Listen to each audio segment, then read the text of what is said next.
È un nuovo giorno, si apre un nuovo corso, ma con leghisti della vecchia guardia. La Lega Veneta stamane ha voltato pagina con la riunione del primo Consiglio nazionale presieduto dal commissario Giampaolo Dozzo, subentrato all'esclusione di Flavio Tosi.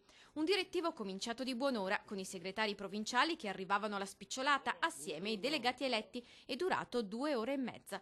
Non si sono discussi i nomi, ha dichiarato Dozzo, non sono state analizzate le liste dei candidati, ma il confronto è stato sui temi in vista della campagna elettorale a sostegno di Luca Zaia.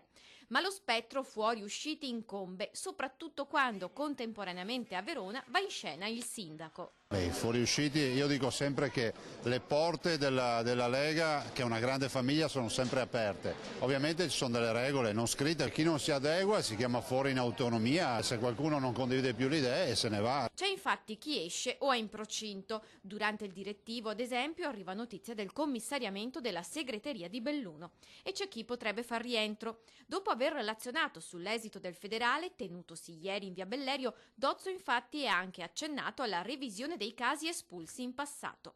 Zaia esce presto, deve raggiungere Campo San Martino. Lì infatti lo aspetta il segretario della Lega Matteo Salvini. In Veneto, per il fine settimana, a tirare la volata al governatore. C'è Luca Zaia contro tutti.